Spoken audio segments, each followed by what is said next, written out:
This was different than any homicide we've ever really had. This was a homicide that occurred in someone's bathroom. From the first moment when we walked in and saw Becky's body, it was different. She was shot 14 times and there was one miss, so there were 15 rounds fired. My mom called my phone.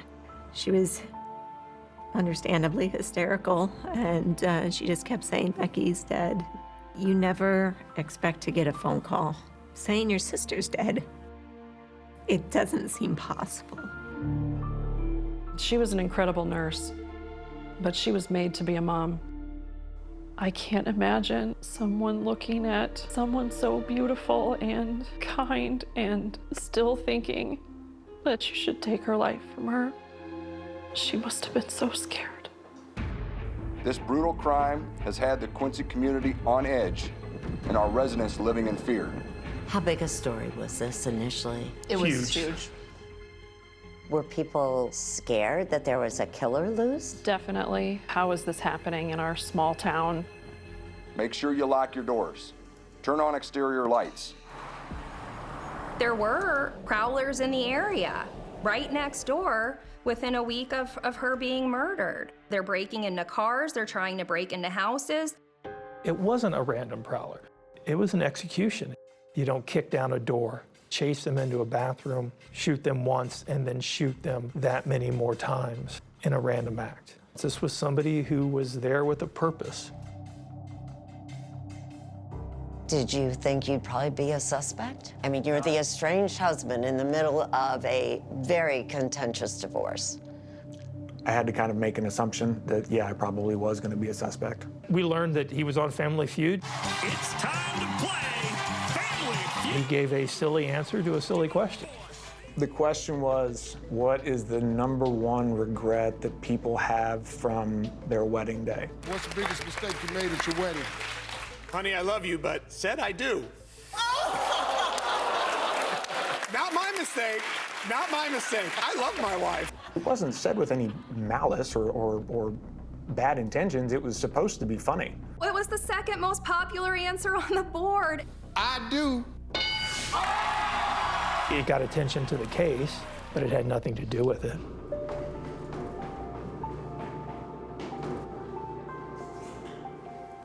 What's the first thing then you did looking for evidence? We had the detectives go around to all the neighbors to see if they had any video. That's her house over there? Yep, that's Becky's And house. this is the neighbor's driveway? This is the neighbor's driveway. You'll see this person walk across. Looks like they have gloves on. Can't see a face at all. Can't see a face, he can't see hair, he can't really see anything else. That's not Tim in that video. You can't tell who it is. Can you absolutely say with certainty that that is Tim Bliefnick? Based on the video evidence alone, absolutely not. That's one piece of the puzzle. He had everything to lose if that's him, and nothing to gain. I wholeheartedly do not believe he had anything to do with the death of Becky. Did you kill your wife, Becky? No, I did not murder Becky. The idea of murdering someone, let alone the mother of my kids, is not any part of who I am.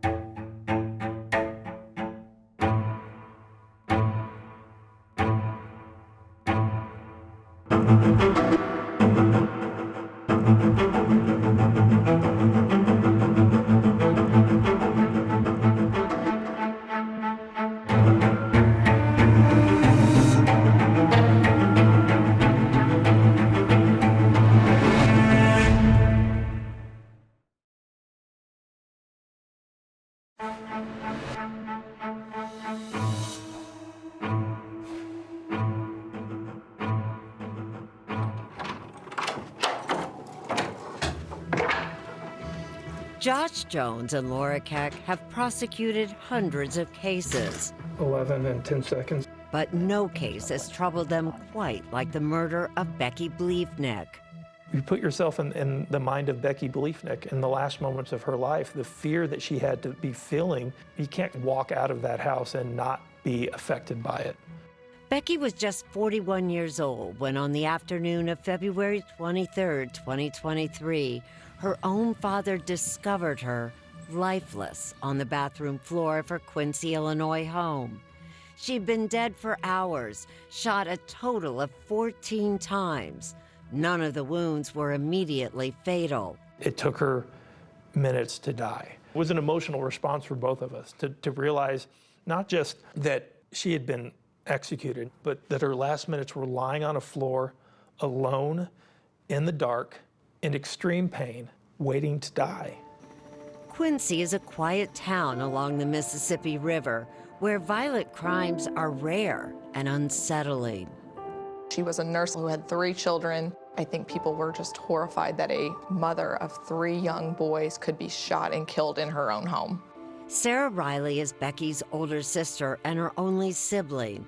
She lives in New York but was away on vacation with her husband, Brett Riley, when they got that life-changing call. You just want to wake up and have it not be real. It's a living nightmare. How fast can we get to the airport, fly back to New York, unpack our swimsuits and pack funeral clothes, and get out to Quincy, Illinois?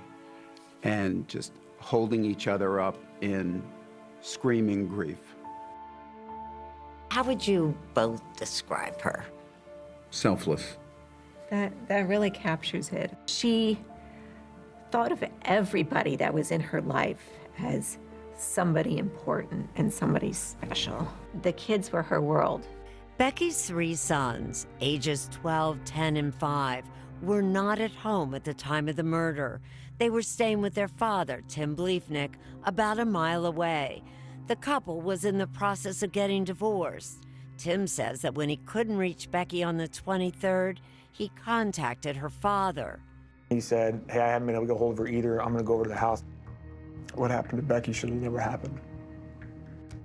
And it still doesn't, at times it still just doesn't feel real. Police quickly determined that the killer had broken into Becky's home by prying open an upstairs window in one of the children's bedrooms. This video shows a police officer later reenacting how investigators believe the assailant scaled the house. The person had climbed up on there. There was a patio chair that was pulled over. They walked past Becky's windows in her bedroom, and then they went to a room of one of the boys, and they pried open, broke the window open, went in. You could almost trace their path to Becky's room. They had kicked in or broken in the door violently. Becky then ran into the bathroom, turned around, and got shot. What time do you believe the intruder entered the house? So it would have been around 1:11 in the morning because we know that at 1:11 and 10 seconds, Becky tried to call 911 on her cell phone. She dialed 91126, and the phone was knocked out of her hand and it was found behind the door. Nothing appeared to be stolen, and neighbors didn't see or hear anything. But there was evidence left behind, a partial shoe print near the point of entry, 8 spent 9mm shell casings, and small pieces of plastic on the floor around Becky's body. We thought it was unusual when we saw that. It was like, okay, what is this? Detectives canvassing the neighborhood looking for surveillance video didn't have to go far. Becky's next-door neighbors, the Hymans, had installed a camera on the side of their house after a car break-in more than a year earlier. It pointed at their driveway, which ran alongside Becky's house. What does it record? It records movement.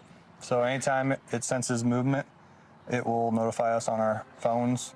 The Hymans camera didn't capture anything on the night of the murder, but it did capture something unusual about 24 hours earlier.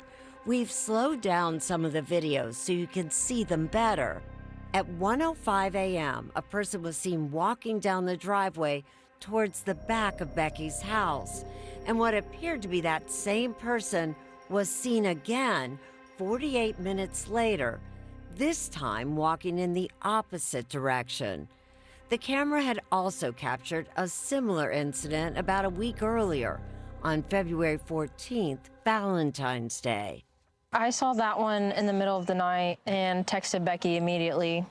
I had told her we just saw somebody in the driveway, And she responded not till the next morning. And what did she say when she responded? That's when she told me that she hadn't seen anything, but she thought she had been hearing voices in her backyard and her motion light go on, and she was very paranoid. At the time, the Hymans thought it was a neighborhood prowler looking for something to steal. But now, with Becky dead, they began to wonder, and investigators did too. Officers went around the entire neighborhood trying to find more video, and we were able to find a video from a house, and we were able to find video from the Quincy bus barn, and those videos showed a person riding a bike in the direction of Becky's house. After analyzing the recorded times of the videos, authorities began to suspect that the person seen on the bike was the same person seen in the driveway. Every time you see a person at the Hyman residence, you see a person riding a bike down the road just a few minutes before you see a person on that Hyman video. And even though there was no video from the Hyman residence on the morning Becky was killed, there was video of a person on a bike riding in the direction of Becky's house right before the murder and in the opposite direction right after. And this is not a part of town that people ride bikes in the middle of the night in winter. And so when you have this surveillance video and it exactly matches the timeline, that's suspicious. But there was one big problem. You can tell absolutely nothing from the videos, only that the bike did not appear to have reflectors on the wheels. I mean, you can't see whether it's male, female. It's terrible. The video's terrible. Authorities needed more leads, and they would get one from Becky's sister that would point them in a very specific direction.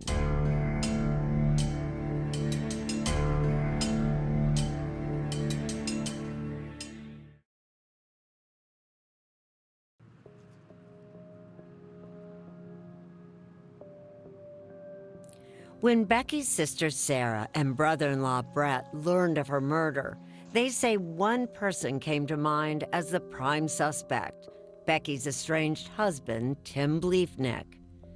I told Brett it was Tim. Of course I it's said, Tim. Right away. Right away.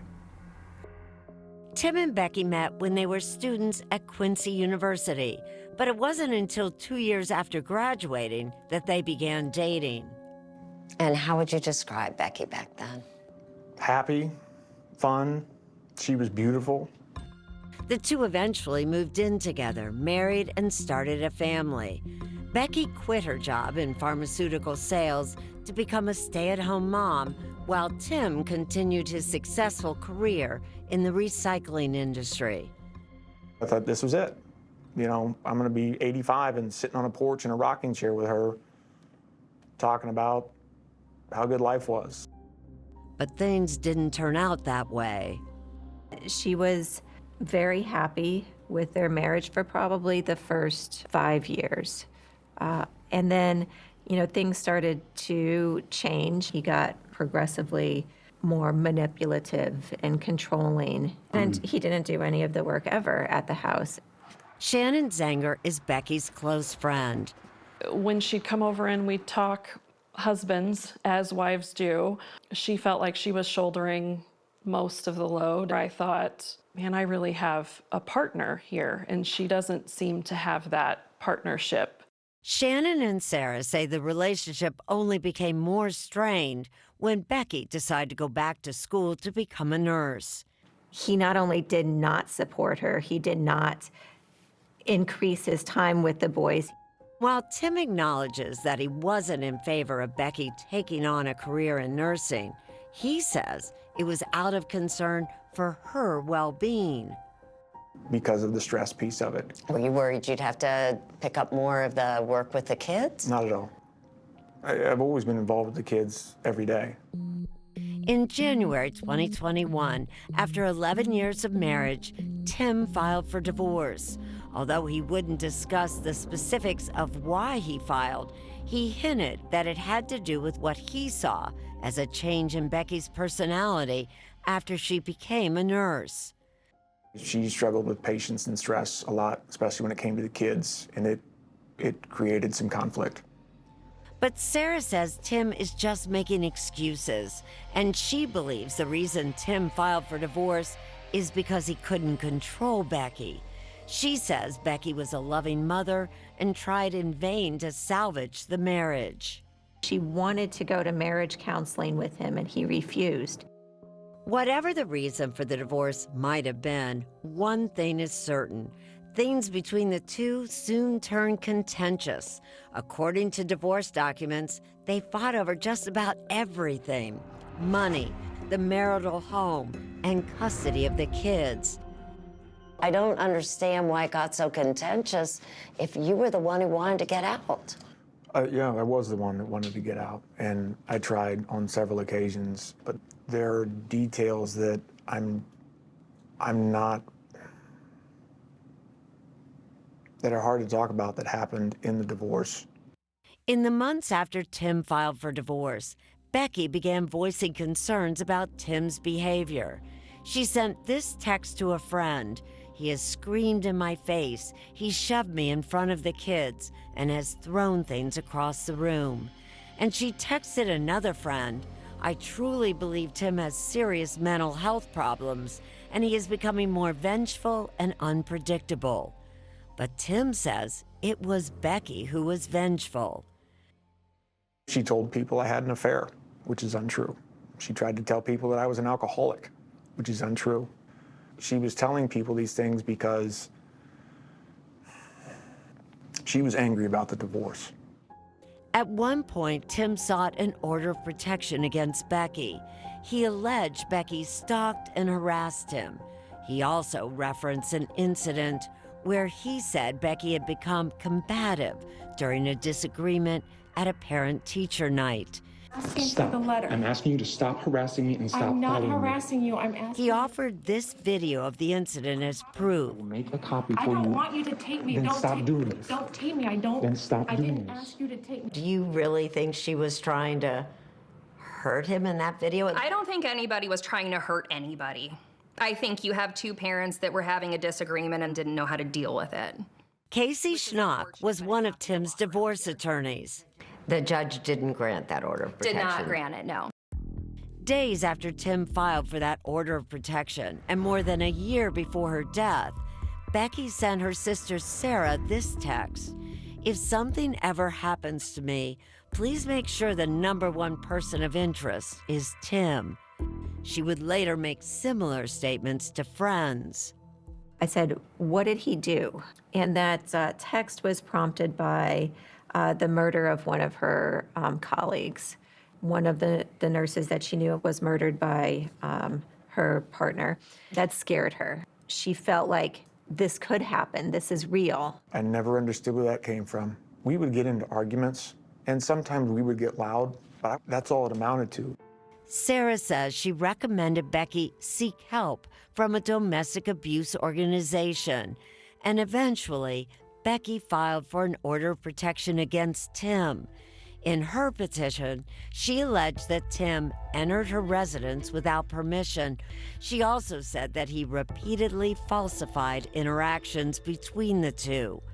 That order of protection was not granted, but a judge did ultimately order Tim and Becky stay away from each other's residences, except when exchanging their kids.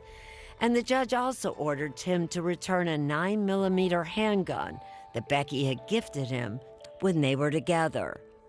He was into, recreational shooting. She wanted that particular gun back because the gun was in her name. But Becky never got it back, and it was a 9mm handgun that was later used to kill her. I have not seen that gun in 3 years. I didn't have it. Becky was killed 1 week before the divorce case was set to go to trial. When Sarah informed law enforcement of their history, Tim became a person of interest. Authorities kept digging, and days later, they found a bike with no reflectors on the wheels, just like the ones seen in those surveillance videos. How close was that bike that you found to Tim's house? Less than half a block. They then executed a search warrant on Tim's house and car as Tim looked on, And on March 13, 2023, just over 2 weeks after Becky's death, Tim Bliefnick was arrested and charged with her murder. I can't even fathom the idea of considering murdering somebody. Like, I can't. Tim's divorce attorney, Casey Schnock, would become his defense attorney. And she says she's convinced police got it wrong. He knew how much those kids meant to her and how much she meant to them. He wouldn't do this to them. He wouldn't.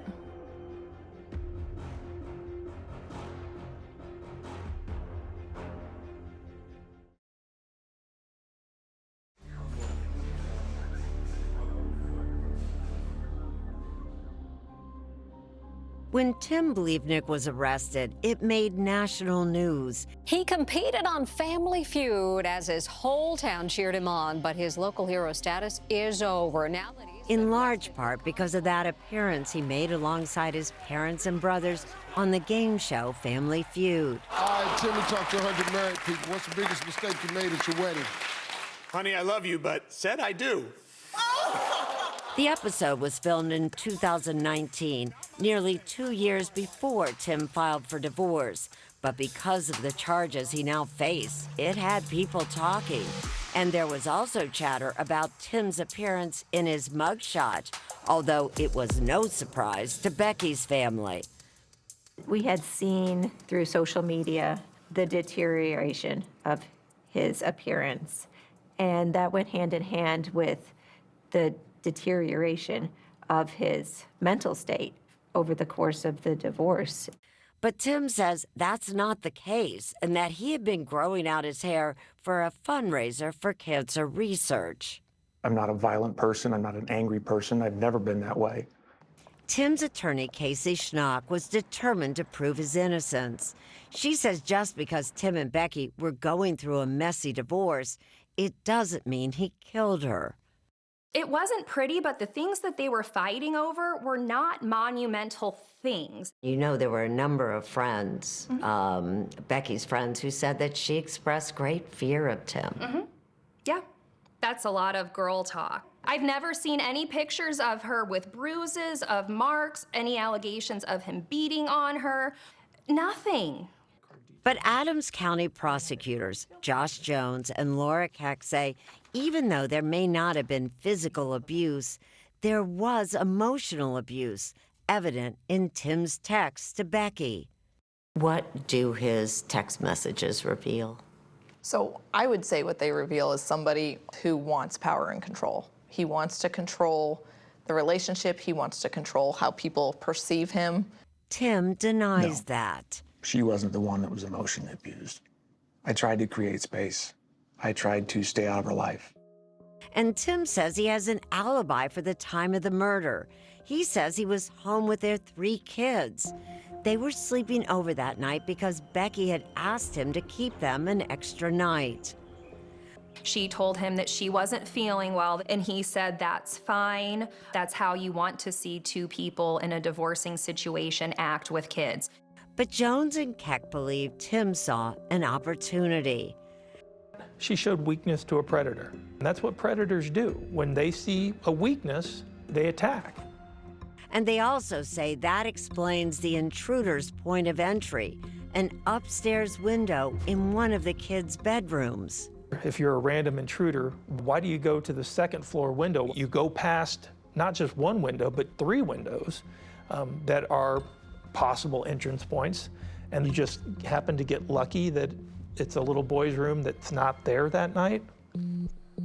But Schnock points to what she says is a lack of physical evidence tying Tim to the crime. No murder weapon or bloody clothing was found, and while police did seize pairs of Tim's shoes, they weren't able to match them to that partial shoe print found at the scene. They took every single pair of athletic shoes that they thought would be a match. They didn't find any that were a suitable match. Schnock also points out that Tim's DNA wasn't found on that patio chair that investigators believe was used by the killer to climb onto Becky's roof.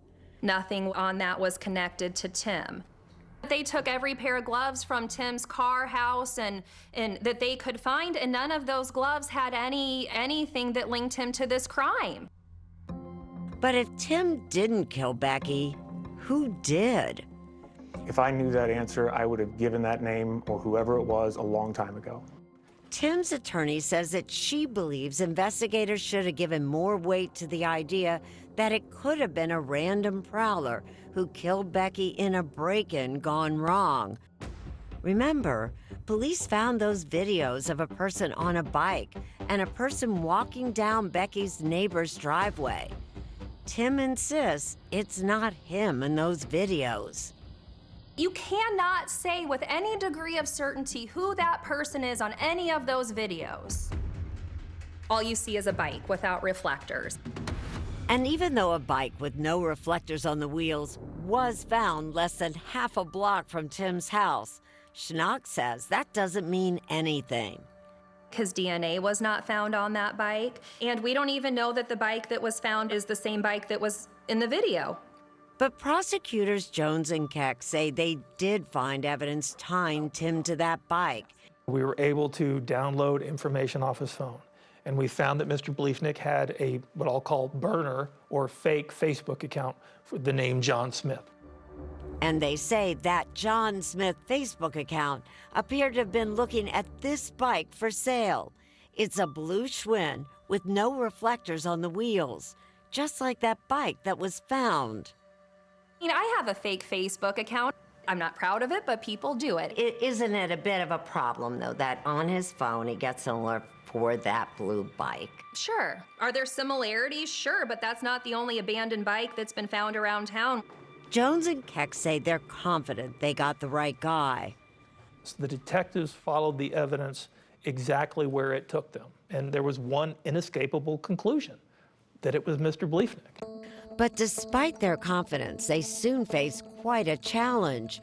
When Tim was arrested, he was ordered held without bond. He had a right to a speedy trial, which he took, meaning prosecutors would be required to try the case within 90 days of Tim's arrest. We were going to be ready come hell or high water. But did they have enough to prove their case beyond a reasonable doubt?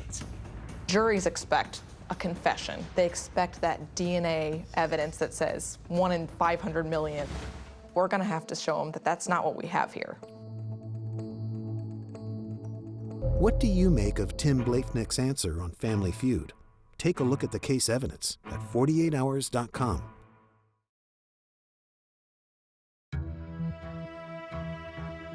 On May 23, 2023, exactly 3 months after Becky Bliefnick was gunned down in her home, Tim Bliefnick went on trial for her murder. The defendant looked down at Becky, and he pointed a gun at her, and he pulled the trigger. Prosecutors Josh Jones and Laura Keck began by methodically laying out the evidence they say points directly to Tim, starting with those odd pieces of plastic that were found around Becky's body. They say investigators determined that they were shreds from an Aldi grocery store bag. And then in the defendant's house, we found stacks of Aldi bags. He'd fired through an Aldi bag either in an attempt to muffle the sound or to catch his shell casings.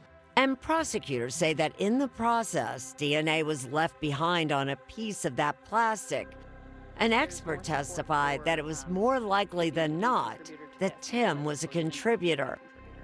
And Tim also couldn't be excluded from DNA that was found under Becky's fingernails. That was 3 times more likely to have come from the defendant or a male relative from the lineage of the defendant. And this case is driven with reasonable doubt. But defense attorney Casey Schnock says that evidence is far from definitive. Everybody in town has Aldi bags that they're hoarding. They could have came from Becky's house. With DNA from him? Well, because they transferred stuff back and forth for the boys in Aldi bags. There was DNA found under Becky's fingernails. Yeah, and it was just as likely to be Tim's as any one of the boys. Prosecutors also told the jury that police found this crowbar in Tim's basement, And they called an expert to the stand who testified that she compared it to tool marks left on the window that was pried open at Becky's. While there were microscopic consistencies, she couldn't say with scientific certainty that that crowbar made those marks. The expert said that that was inconclusive. Inconclusive leaves a jury guessing and speculating, which they are not allowed to do. The jury heard about the couple's acrimonious divorce and from Becky's sister and several friends who testified about those fears Becky had raised about Tim. Several of them acknowledged that they regretfully didn't take steps to help her. How could Tim do that? I've known Tim forever. When she reached out to people, that's what they said. In hindsight, of course, like, oh, we should have done more. There's only one person that believed it was true, and that was Becky herself. And the prosecution argued that the timing of the murder is significant. Remember, Becky was killed 1 week before the couple's divorce case was set to go to trial. And prosecutors told the jury there was something even bigger than money and custody that was going to come into play. Becky didn't want their 3 children to be around the defendant's father unsupervised. They didn't tell the jury why, but we uncovered these court documents that reveal Becky had gathered witnesses who she said planned to testify about Tim's father, Ray Bliefnick, and would allege that he had a history of perversion and abusing minor children many years earlier. The alleged victims were not Becky and Tim's children. Becky sought an order of protection against Ray, but a judge denied her request. In a letter, Ray's lawyer wrote that Ray vehemently denies the claims and that he has never been charged with any criminal offense stemming from the allegations. Information was going to come out that he didn't want to come out, and he started to feel like he was losing control. The prosecution pointed out that on the day of Becky's murder, hours before anyone except her killer knew that she was dead, Tim brought a kid's basketball hoop to his father's house. He's doing that because he knows Becky's not going to be a problem anymore. Becky didn't want those boys around Ray.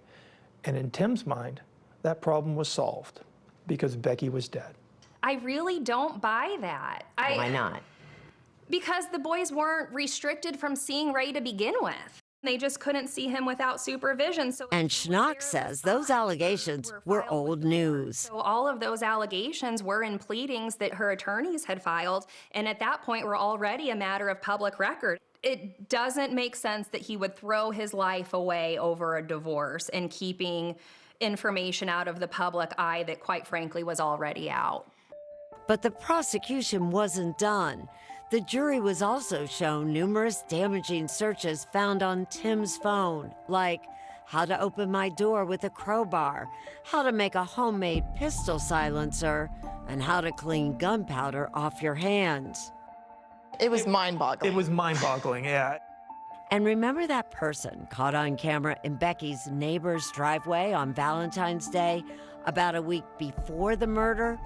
Well, prosecutors say that right after that sighting, Tim made more than 200 searches online for a specific license plate and a car VIN number. It turns out that that license plate and VIN number belonged to a man whom Becky was dating, and his truck was parked in Becky's driveway at the time. And for somebody with power and control issues, you realize that your prior significant other is now in a relationship with somebody that they're spending the night on Valentine's Day. And then the minute you get back to your home at 1:10 in the morning, you're searching their license plate number and their VIN number. That's somebody who's lost control.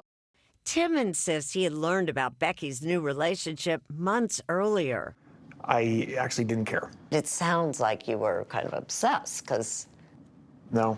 He declined to go into more detail about specific trial evidence, citing legal proceedings, but his lawyers spoke for him. I mean, if I'm going to be checking out my husband's new girlfriend, I'm going to be doing it late at night after my kids are asleep. So it's just a coincidence that the night you see that prowler at the next-door neighbor's driveway and his truck is there, it's just a coincidence that just minutes later, Tim is doing research on the VIN number and the license tag. That's not Tim in that video.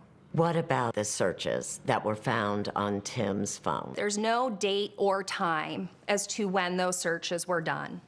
So we don't know if they were done before the murder, and we don't know if they were done after the murder. Before they rested the case, prosecutors dropped one more piece of evidence. These spent shell casings that were found in Tim's home.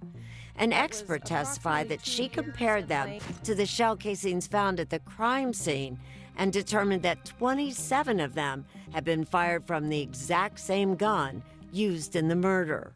Each firearm leaves its own fingerprint on every shell casing that it fires. It was the same gun that killed Becky Bliefnick that fired these shell casings that were found in Tim Bliefnick's residence. That's the expert's opinion. At the end of the day, it's subject to human error like anything else. But when it was the defense's turn to call witnesses, it chose to call none. You could have brought in your own expert to say those did not match. I guess we could have, but we were strapped on time and funds. You've got a man's life on the line. And he didn't want us to do that. It was a risky move, but one that may have paid off for the defense, because when the jury began deliberating, they took a vote and there was a holdout. Sometimes you just need one.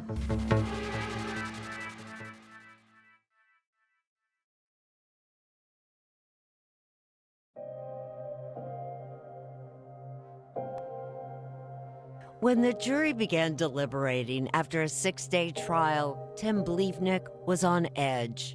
It was miserable because I was essentially waiting for them to decide my fate. Inside that jury room, one juror was undecided. Our stomachs were in knots. We were beyond stressed. But 4 hours later, a verdict. When they passed the paper from the jury box To the clerk. to the clerk, that was very difficult to know that there's a possibility that he could get away with it. Would the clerk read the verdicts, please? We, the jury, find the defendant, Timothy Bliefnick, guilty of first-degree murder. Guilty. It was a sense of relief that they had found him guilty, but it was also a sense of these 3 little boys have now lost both parents. It's not a celebration. When we sat down with Tim Bliefnick, it was just over a month after his conviction. He was still awaiting sentencing. Did you ever imagine you would be here? No, never. At times it's felt like I'm watching somebody else's life from the outside. Like it can't be me. But the only thing I can do right now is what we are doing, filing an appeal. I have to believe in that process. Because if not,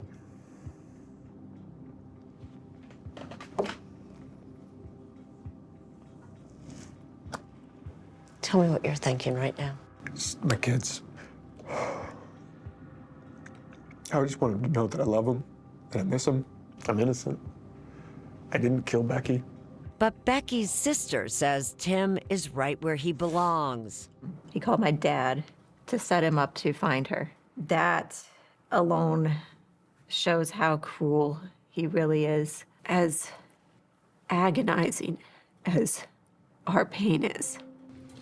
I want him to understand his worst crime was against his children. And that's the message Sarah delivered directly to Tim during her victim impact statement right before he was sentenced on August 11, 2023. Your children's future will be forever impacted by your crime. They are already suffering. Maybe you should have Googled childhood PTSD in between your internet searches for homemade silencers and VIN numbers. Judge Robert Adrian had the option of sentencing Tim to anywhere between 45 years to life. Mr. Bliefnick, you researched this murder. You planned this murder. You broke into her house and you shot her. 1, 2, 3, 4, 5, 6, 7, 8, 9, 10, 11, 12, 13, 14 times. The court believes that the appropriate sentence would be natural life in prison. Life in prison without the possibility of parole. Prosecutors Jones and Keck say the punishment fits the crime, but even they don't consider it justice. If I had a magic wand, I would bring Becky back to life. Tim can spend the rest of his life out of prison. That would be justice, but I can't. What we can do is we can hold her killer accountable, and that's all we can do. Now Becky's family is left to focus on all they have left of her, memories, and the loves of her life, her 3 boys who are now living with her parents.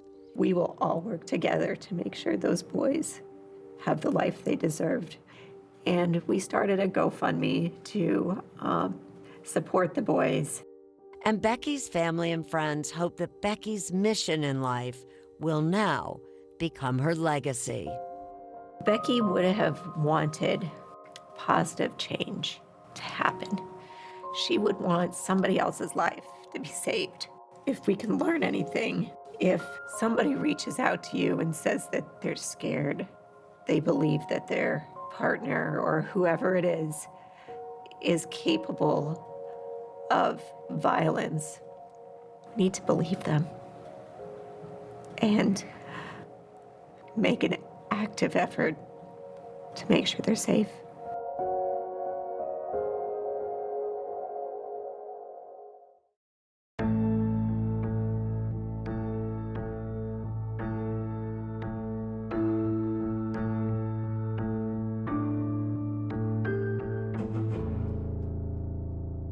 CBS next Saturday. 48 Hours brings you back-to-back episodes all summer long. Next week, Survivor Stories. I was the only one that could walk out of there still alive. Someone wanted me dead. 48 Hours Crime Time double feature. Next Saturday, 9/8 Central on CBS and streaming on Paramount+.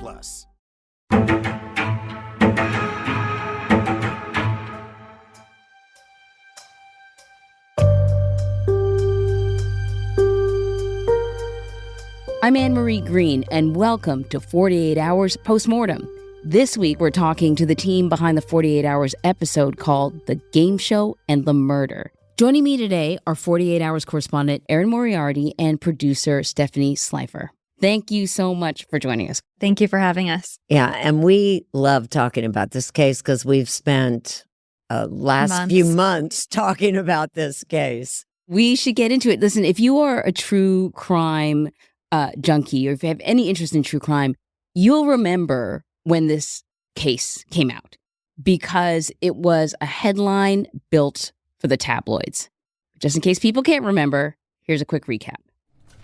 Tim Bliefnick was arrested and charged in March 2023 with murdering his estranged wife, Becky Bliefnick. The nurse and mother of 3 was found shot multiple times in her Quincy, Illinois home.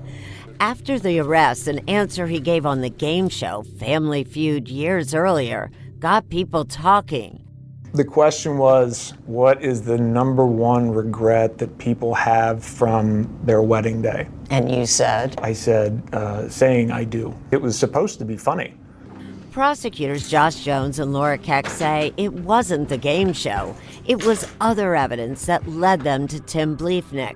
The couple had been going through a contentious divorce, and Becky had told family and friends that she feared Tim might harm her. The idea of murdering someone, let alone the mother of my kids, is not any part of who I am.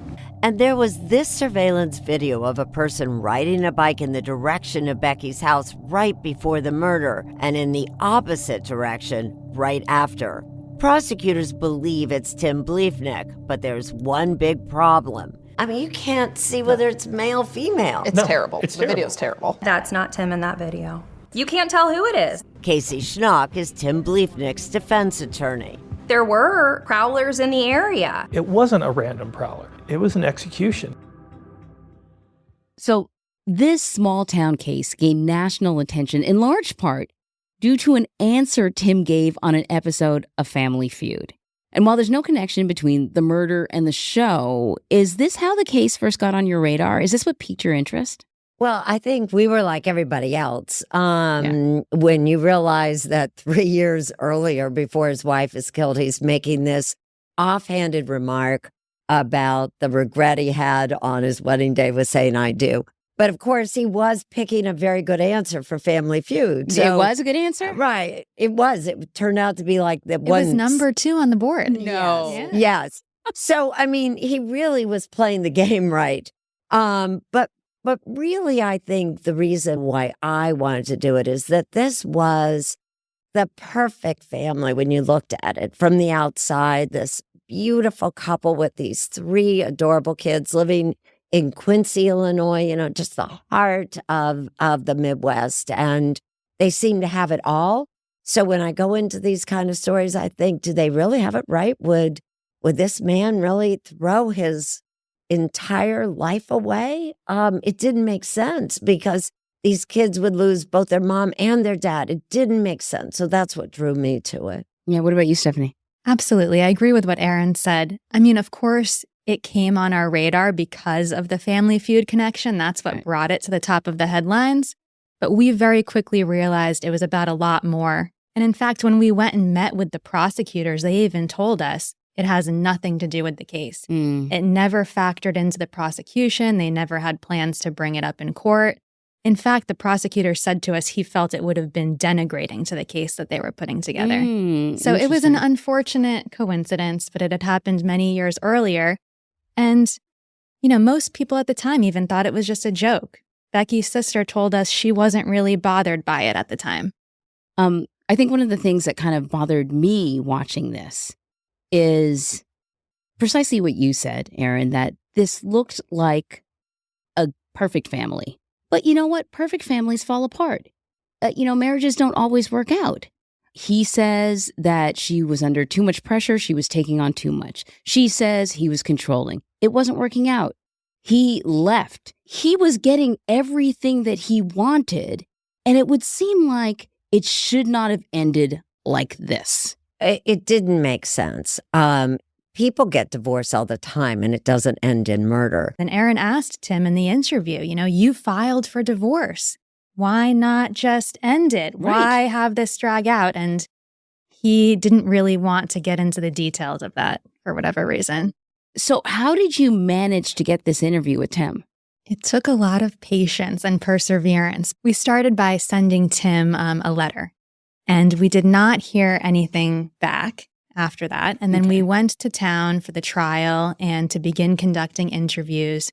We developed a relationship with his defense attorney. And, we had mentioned to her repeatedly that we were interested in talking to Tim. We always are interested in talking to all sides in every story that we cover. And she indicated to us that she didn't think it was going to happen. He wasn't really up for speaking. And while we were in town, the jail is right across the street from her office. And I said to her, do you mind if we just try to go visit him? And she said, sure, go try. So Erin and I and our field producer, Gabby, walked across to the jail. We went in, we met with the sheriff who runs the jail. I thought you usually have to make appointments ahead of time or requests. This is Quincy, Illinois. Okay. Which is a wonderful but small town, just a wonderful town. But we got lucky, though, because they weren't even allowing in-person visits. It was all like video visits that they were doing at the jail. But we met with the sheriff, and he agreed to let us meet with Tim in person that day. So he had his deputy lead us downstairs, brought us into a room, and next thing you know, we were face to face with Tim. And he wants to talk. Well, wait a minute. When he was surprised to see us. He was surprised to see us. When he walked out and saw all of us there, I think he for a second thought, oh, what did I just get into? But Stephanie stayed really in contact with him. And I think Stephanie was very successful in explaining, look, he did not speak at all during his trial. This was an opportunity for him to say what he wanted to say to the American public. Yeah, he was still hesitant at first, even after we met with him. He didn't want to commit to anything then and there. But I think it was that night when we got home from Illinois and I got a text message on my phone and it was him. Yes, he can text from jail. It was bizarre. Yeah. We had never seen that. I had never seen that before, at least. But in this jail, he had access to some sort of a tablet and he could text anytime. And so I received a text saying, "Hi, Stephanie, it's Tim." And I was, wow. And we continued talking from there. And ultimately, he decided he did want to talk to us. So during this interview, Erin, I found myself watching your face as much as I was watching him. What did you think of him? How did you feel about how that interview went? Well, one of the first things, and I think you've run into this too, whenever you interview somebody who's in jail or prison, you want to keep them in the seat. And it's a very difficult dance at times because you have to ask the very tough questions. You do. But you want to do it in a way that they feel that they can answer and really explain the evidence. Mm-hmm. Now, in this case, we were a little hamstrung. He told us in advance that he would not discuss any of the evidence. And so we did get to ask these questions of his lawyer, but not him. And that's a little frustrating. But I was torn in two different ways. One is I was very impressed with him.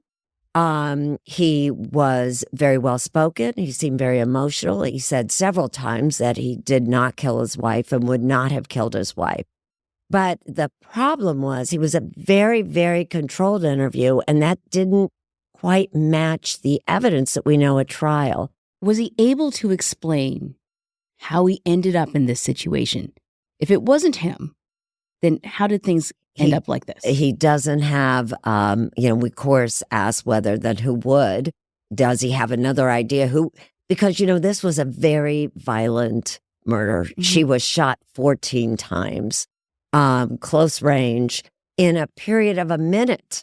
That part I can't get over. Mm-hmm. That somebody came in the house, and then by the time she tried calling 911 and the time that person left was around 1 minute. Wow. She was shot 14 times. That is anger.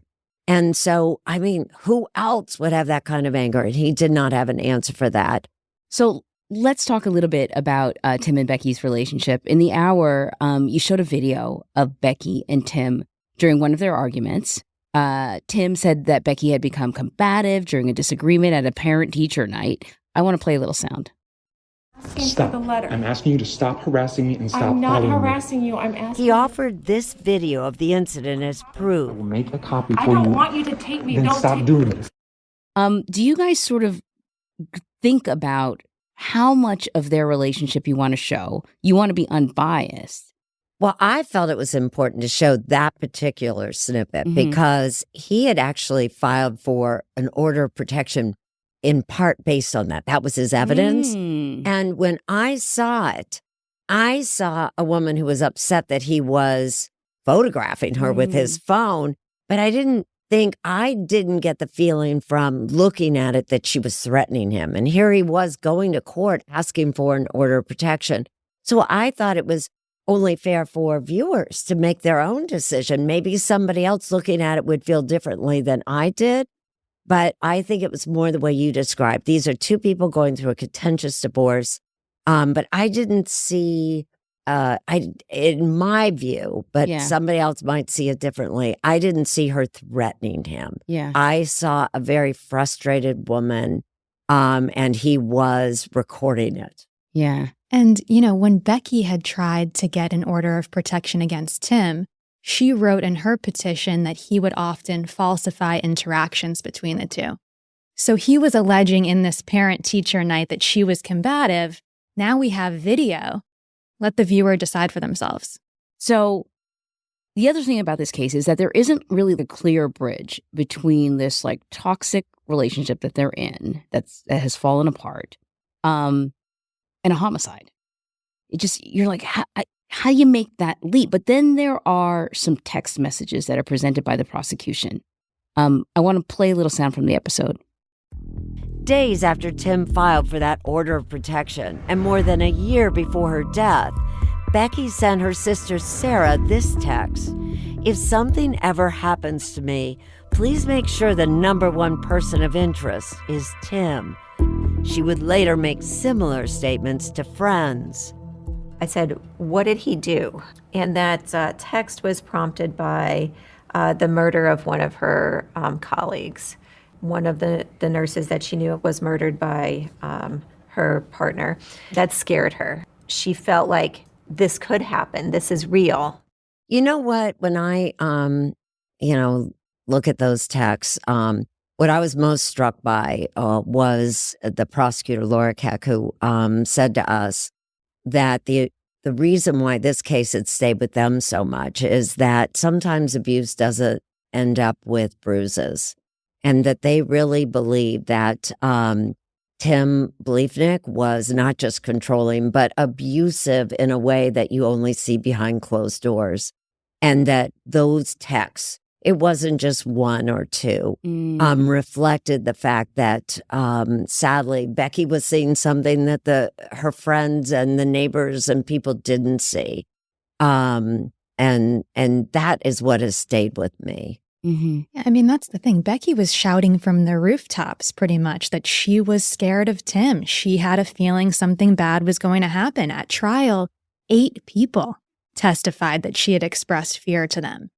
And one of the reasons why her sister wanted to speak about this is because she's hoping that something can change from this. She's hoping that people will take it more seriously in the future. Many of the people that Becky expressed fears to said, oh, Tim wouldn't do that. He doesn't look like that type of guy.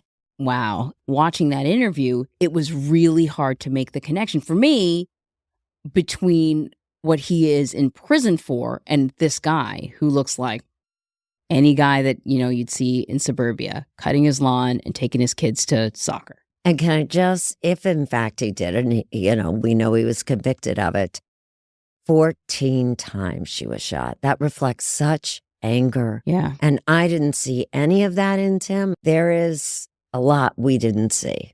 And he's accused of doing this too while his kids are home sleeping in his house. It's very hard to comprehend. Yeah. When we get back, we are going to talk about the trial. Stephanie, you were in the courtroom, so I want to hear about that. And we're also going to discuss an interesting piece of evidence that was not in the hour, which was actually a lack of evidence. I'm going to explain what that means when we get back.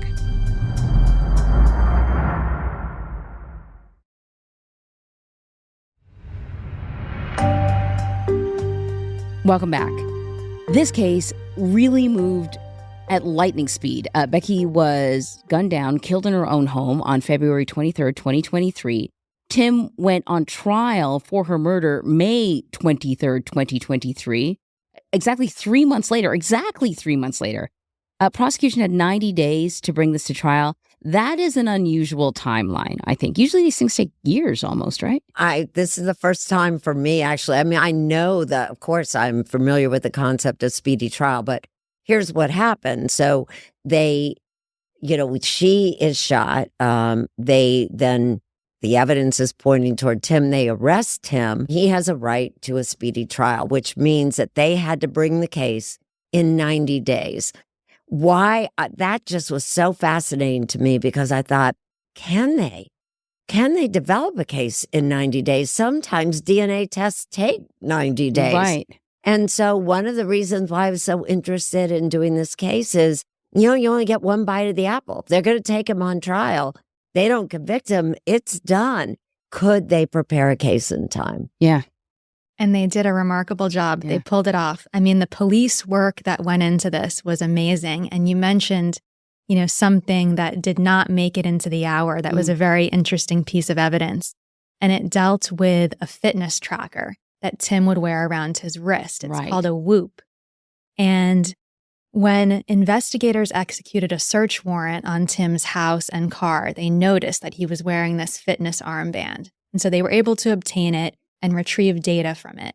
And they realized that his Whoop accounted for every second of every day, except for the time at which that person was seen on the driveway video and when that person was seen on the bike. And that was big. Yeah. And I mean, I spoke about the police work that went into this. They had to go through almost 1.5 million pieces of data from that fitness tracker to determine those gaps in the timeline. Wow. And to them, that meant that they had the right guy. Right. Because how it works is so it has to be connected to his phone. And clearly he did not have his phone with him at that moment. So just during those times, that otherwise, so when he was near his phone, the whoop was working, except for the time when somebody is seen on the bike and, somebody is seen outside Becky's house. Yeah. So the prosecutors believed actually that Tim thought he was being smart by leaving his phone behind when he went on these bike rides, when really it ended up helping to convict him because he didn't take the whoop off and it wasn't connected to the phone, and therefore there was no data during those time periods. But it turns out because he lived so close to her, about a mile, that if he had carried the phone with him, they might not have been able to tell anyway where he was, because he was within that mile. He could have been hitting off the exact same like a cell tower anyway. And so, that was interesting. That is and that fascinating. helped the prosecution. The other bit that's fascinating is the surveillance footage that they use. The only thing about the surveillance footage is that it's super blurry. Like you can barely kind of make out who this is. And it's absolutely true. You can't tell gender, nothing. The video is only good to show that somebody was going back and forth from the direction of Tim's house to her house, then back at certain times. Right. But you can't tell who's on the bike. So, Erin, you spoke to a juror, which gave you guys some real insight as to what was going on during deliberations. Right. And I mean, that's why we try to talk jurors in every single. You learn something that there's no other way you're going to find this out. Yes. So Erin did interview a juror, but we weren't able to include this in the hour. We just didn't have enough time to get to everything, unfortunately. But he did share with us that some members of the jury felt that Tim had the same walk as the person seen in that surveillance video. They were paying attention to the way that he walked in and out of the courtroom. Wow. And they felt that there was a similarity. Wow. And it's actually not the first time we heard that in our reporting either, because Becky's brother-in-law said the same thing. He said when he saw that surveillance video play in court, he knew it was Tim's walk. So they did not deliberate for very long, but one of the other things you learned about the deliberations is that there was a holdout initially. Yeah, that was surprising. We wouldn't have known that had we not spoken to that member of the jury. And we're always kind of wondering when we're covering a trial, what's going on in that deliberation room. We're hanging out around the courtroom, waiting for the verdict to come in, and hour after hour passed and nothing. And it turns out there was a holdout, and they had to go over the evidence multiple times before they were able to reach a unanimous verdict. But think about it, Emery, there really wasn't much direct evidence. And in fact, the jurors said to us that what really convinced him was really the only bit of direct evidence, which we did have in our piece, which was the spent shell casings. There were 27 spent shell casings found in his house that prosecution said matched. I mean, they had expert that said matched the shell casings found at the crime scene. I think that was probably the real problem with jurors. There wasn't a lot of direct evidence. And as we all see, he just didn't look like the type to kill his wife. Just kind of going back to him and his demeanor, I was surprised that he didn't take the stand. I know typically people don't, but it seemed like he might have presented well, for lack of a better phrase. He would have, but there's no question that, there her text messages, he would have been asked about why. Right. I mean, so, the prosecution would have been able to bring up things. And I think that often happens with trials, that they just think the risks are too much. The hardest question for him would be, in my mind, is the fact that on Valentine's Day, Becky had a boyfriend spend the night. And so there is a scene of the person, the prowler is seen on video. And Tim says that's not him. But later that morning after that, he is looking up the VIN number and the license tag of the car that's sitting in her driveway. And so that's very damning evidence, because how did he know that car was in if he wasn't that person on the driveway? And now he says, I knew Becky had started dating someone. I knew that for months. But it's the timing of those searches and the obsessiveness of the searches. I mean, we're talking about, I think, 200 searches in the middle of the night, right after that person is seen on that driveway camera. He's trying to find the owner of, who owns this car with this license plate number and this VIN number. He's calling the Department of Revenue. In the middle of the night. In the middle of the night. Yeah, it doesn't. But that's what he would have been asked by prosecution. That would have been. That's what I really wanted to ask him. So I think that was a big reason why he couldn't have taken this. Yeah, how can you explain it? It just how many times he tried to do the research tells you something about Tim that we just had not seen in the interview or saw at all in the courtroom. Was it just the VIN number? He looked up other phrases too, right? Oh, well, if you're talking about all the searches. Yeah, the other searches. Oh my gosh.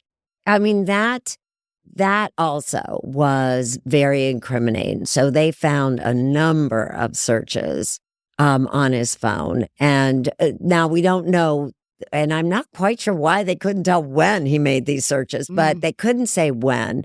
But they were things like, how do you wash gunpowder off your hands? That's pretty incriminating. Right, not a typical Google search. No, but also the fact that she was shot, so that with a 9mm. Yeah. Can use a crowbar to get into your house. There were a number of incriminating searches. How does the defense explain that? Well, the defense points us to the fact that they can't say when those searches were made, so they could have been made after the murder. Maybe he was trying to understand what had happened. He was doing research. That's what the defense says. But, there was even more searches than we were able to mention in the episode. Another one that comes to mind was average Quincy Police Department response time. What? There was a lot of searches. And the one that I thought was really the most interesting because it was new for me was how to make a homemade silencer for a gun. Oh, my gosh. Look, people have guns, but why the silencer? And the idea that, there were those little bits of plastic that were found around her, and they were trying to figure out what were those little pieces of plastic. And now they believe that whoever killed Becky, and they believe it was Tim, was either using it as a silencer, these plastic bags around, or some way to collect the casings, which clearly they did not work because there were casings left at the crime scene. Oh, and another thing he had searched for was, does my Whoop record the times I wear it? There you have it. But now that could be anything, Stephanie. Just saying. So your team was actually at the trial. You guys were there. I'm really curious about the mood in the courtroom. Stephanie, I know you were there for a lot of it. Right. I mean, this is really a family torn apart. And of course, Becky's family was there in the courtroom each day. And Tim's family was there during the trial as well. His mother, his father, his two brothers were there.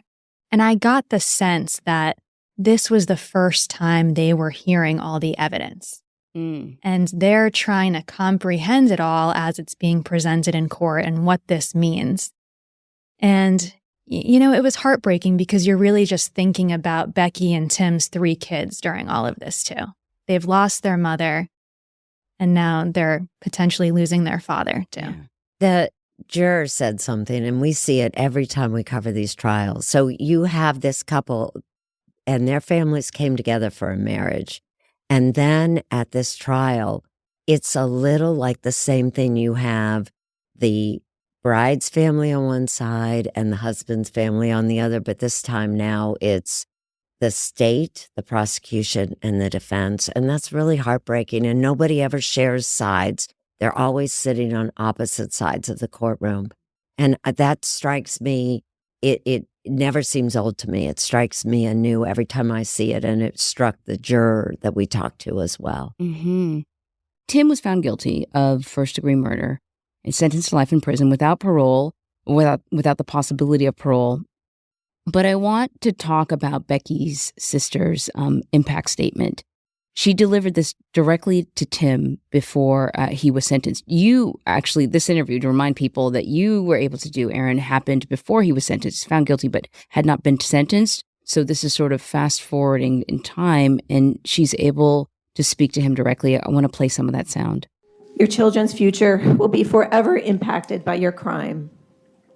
They are already suffering. Maybe you should have Googled childhood PTSD in between your internet searches for homemade silencers and VIN numbers. I'm really curious, Stephanie, about what it was like to be in the courtroom when she was delivering this statement. It was very emotional, and many family members of Becky actually gave victim impact statements that day. Her mom spoke, her aunts and cousins, her brother-in-law, and there's something that Becky's brother-in-law said while he was on the stand giving his impact statement that really stuck out to me.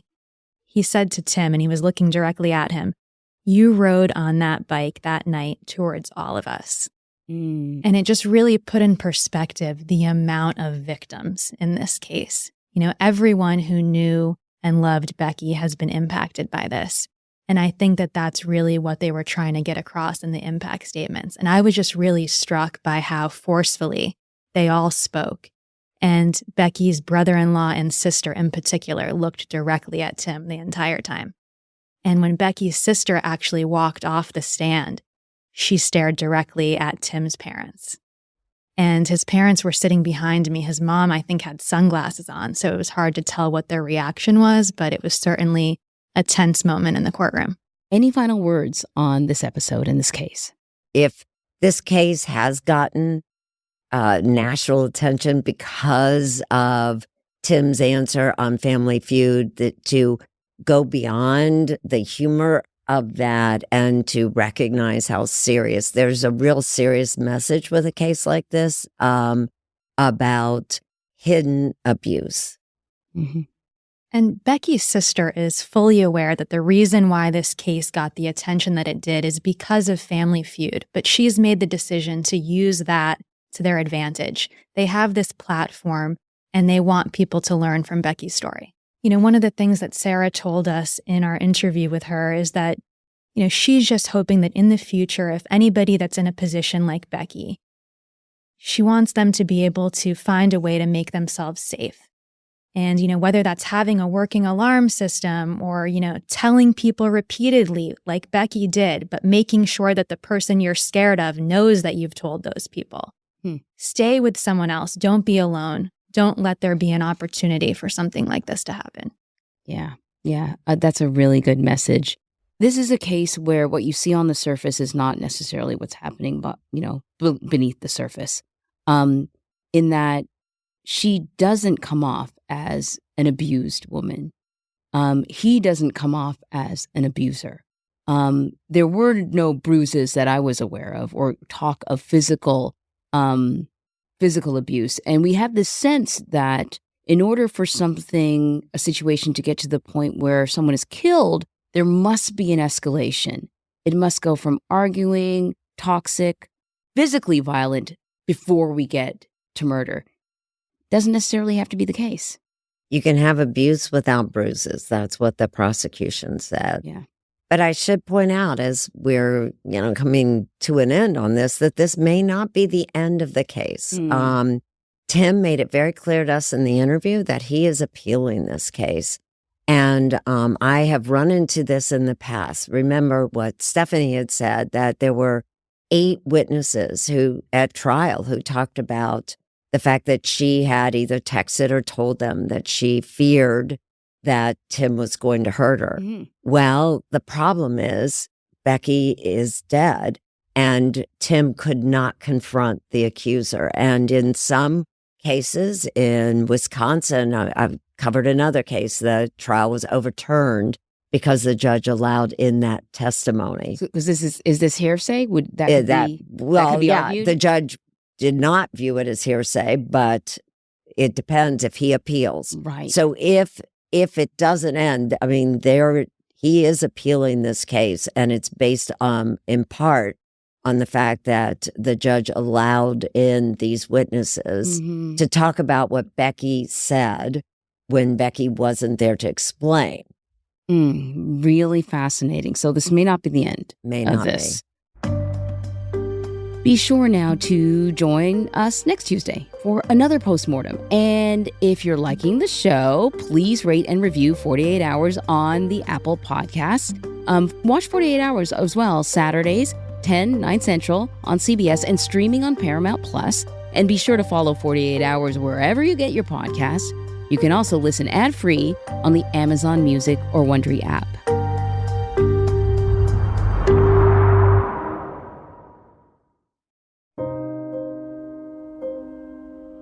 Before we leave, we have a final note. We'd like to take a moment to remember longtime 48 Hours colleague, John Jacobian. He died this week. John was the director of global news syndication and had an almost encyclopedic memory of every 48 Hours episode ever made. John was also one of the nicest guys in the newsroom and will be forever known for his good heart and his quiet kindness, and he certainly will be missed by the 48 Hours family. Thank you, John.